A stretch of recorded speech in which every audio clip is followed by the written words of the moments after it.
नमस्कार दोस्तों, स्वागत है आप सभी का।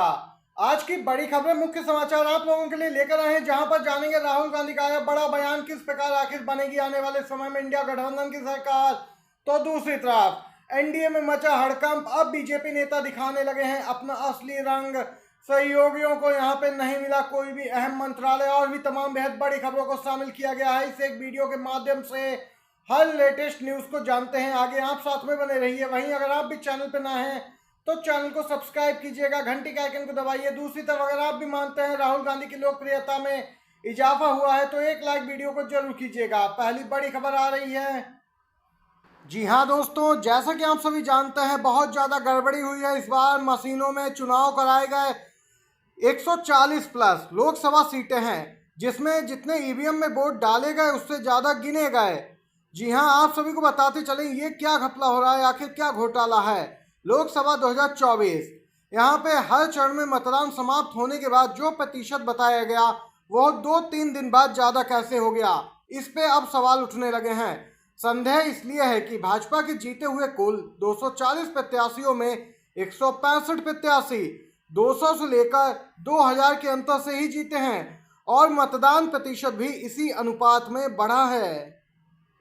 आप सभी के सामने आंकड़े साझा कर रहे हैं, देखिए आप लोग। 200 के अंतर से बीजेपी ने 7 सीटें जीती, 500 के अंतर से 23 सीटें, 1000 वोट के अंतर से 49 सीटें बीजेपी ने जीती, और 2000 वोट के अंतर से 86 सीटें बीजेपी ने जीती। देख सकते हैं यहाँ पे चुनाव आयोग में ये यहाँ पे बड़े खबर निकल के आई है। आईपी सिंह समाजवादी पार्टी के नेता हैं, इन्होंने कहा कि चुनाव आयोग में जो लोग बैठे हैं वह विपक्ष की शिकायतों पर कोई ठोस कार्रवाई उन्होंने नहीं की। अगर ये लोग ठोस कार्रवाई करते तो इस प्रकार की गड़बड़ी नहीं होती। इन्होंने यहाँ पे संरक्षण दिया है। आईपी सिंह ने कहा अकेले यूपी में 11 लोकसभा सीटें जवरिया डीएम द्वारा छीनी गई हैं, यानी बीजेपी को जबरदस्ती जिताया गया है। आईपी सिंह ने आगे कहा कि जब तक ये इलेक्ट्रॉनिक वोटिंग मशीन रहेगी बीजेपी को जनता चुनाव हरा ही नहीं सकती।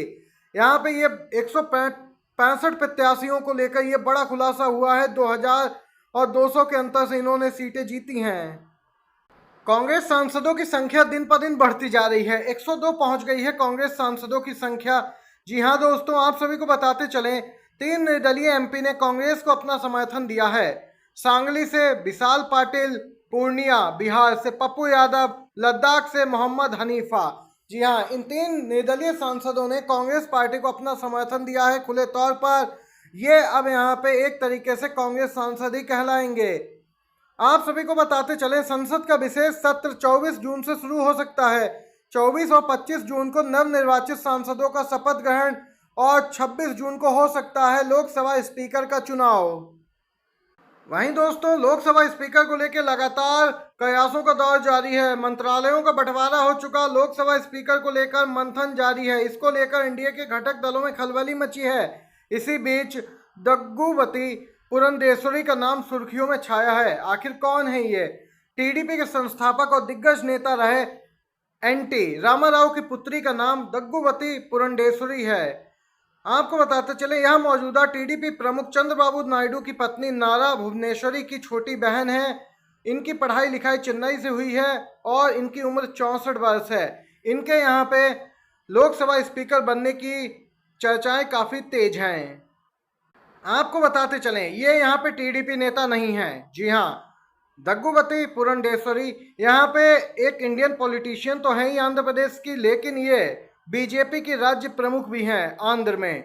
और यहाँ पे देख सकते हैं एक तो कोई बड़ा मंत्रालय सहयोगी घटक दलों को नहीं मिला, और अब यहाँ पे स्पीकर का पद भी हम यहाँ पे नहीं लगता है टीडीपी को मिलने वाला है, क्योंकि बीजेपी की स्टेट प्रेसिडेंट हैं यहाँ पे ये आंध्र में, और इनका नाम सुर्खियों में छाया है। एनडीए में घमासान मचा है, सहयोगी दलों को कोई खास पद भी नहीं दिए गए। जी हाँ दोस्तों, और अब बीजेपी नेताओं के ऐसे ऐसे बयान निकल के आ रहे हैं जो कि कहीं बीजेपी सरकार के लिए संकट की स्थिति न उत्पन्न कर दे। इसी क्रम में आपको बताते चलें बीजेपी के नेता हैं संगीत सोम, ये उत्तर प्रदेश से आते हैं। इन्होंने कहा कि आरएलडी गठबंधन से कोई फायदा नहीं हुआ। जो सीट बीजेपी जीत रही थी आरएलडी के साथ जाने से, हम वह भी हार गए। बीजेपी नेता ने आरएलडी गठबंधन पे ये बयान दिया है। बीजेपी नेता संगीत सोम का बयान ऐसे समय आया है जब यहाँ पे मंत्रालयों का बंटवारा हो रहा है और वहीं दूसरी तरफ आपको बताते चलें, बीजेपी नेताओं के ये बयान कहीं यहाँ पे आपसी मतभेद तो उजागर नहीं कर रहे हैं, ये सवाल भी उठने लगा है। हरियाणा की बीजेपी सरकार अल्पमत में उसे बने रहने का कोई नैतिक अधिकार नहीं, कांग्रेस ने घेरा है सैनी सरकार को। कांग्रेस की हरियाणा इकाई ने एक बार फिर से कहा कि राज्य में मुख्यमंत्री नायब सिंह सैनी के नेतृत्व वाली बीजेपी की सरकार अल्पमत में है, उसे सत्ता में बने रहने का नैतिक अधिकार नहीं है। हरियाणा कांग्रेस विधायक दल की बैठक हुई। यहां संवाददाताओं से बातचीत में पार्टी नेता दीपेंद्र सिंह हुड्डा ने कहा कि यदि सरकार अल्पमत से इस्तीफा नहीं देती तो राज्यपाल को उसे बर्खास्त कर देना चाहिए और नए चुनाव कराए जाने चाहिए। उन्होंने कहा, हम कहते हैं कि सरकार अल्पमत में है क्योंकि उनके पास पर्याप्त संख्या बल नहीं है। पिछले महीने 3 निर्दलीय विधायकों ने अपना समर्थन वापस ले लिया था। उन्हें सत्ता में बने रहने का अब नैतिक अधिकार नहीं है। कांग्रेस ने पहले भी मांग की थी कि नैतिक आधार पर इस्तीफा देना चाहिए। अगर ऐसा नहीं करते तो राज्यपाल को यहाँ पे इसका संज्ञान लेना चाहिए। गौरतलब है, हरियाणा में 90 सदस्यीय विधानसभा में बीजेपी के मात्र 41 विधायक हैं, जो कि बहुमत के आंकड़े से कम है। ये ताजा अपडेट निकल के आई है। अगली अपडेट की ओर चलते हैं। बीजेपी के सहयोगी दलों में यहाँ पे हड़कंप मचा है। मंत्रालयों का बंटवारा होने पर भी उनके हाथ कुछ नहीं लगा। अजीत पवार का गुट बोल रहा है कि हमें कुछ नहीं मिला, शिंदे गुट बोल रहा है हमारे 7 सांसद हैं, लेकिन सिर्फ राज्य मंत्री का प्रभार मिला। बीजेपी और आरएसएस में भी लगता है लड़ाई शुरू हो गई। आम आदमी पार्टी ने ट्वीट किया कि जेपी नड्डा कहते हैं उन्हें आरएसएस की जरूरत नहीं है। वहीं आरएसएस प्रमुख मोहन भागवत कहते हैं मणिपुर में 1 साल से हो रही हिंसा की तरफ ध्यान देने की जरूरत है। वहीं संजय सिंह ने कहा कि जब मैंने भी संसद में बोला था तो मुझे प्रस्ताव लाकर बीजेपी ने सस्पेंड कर दिया था।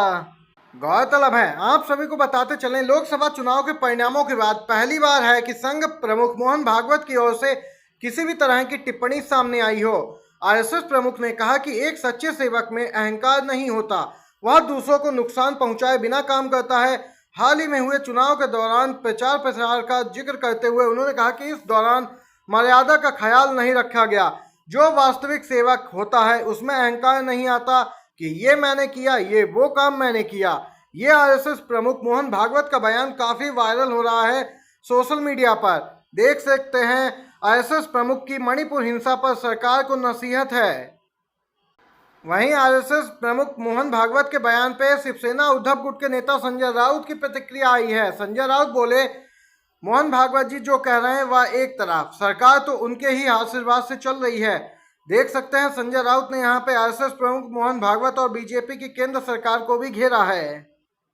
यहाँ पर दोस्तों आज दिन भर की तमाम बेहद बड़ी खबरें, मुख्य समाचार थे जो इस वीडियो में आप तक पहुंचाए हैं। एक एक करके मुख्य समाचार आप सभी ने जाने। पूरा वीडियो देखने के लिए आप सभी दोस्तों का बहुत बहुत धन्यवाद। जय हिंद, जय भारत।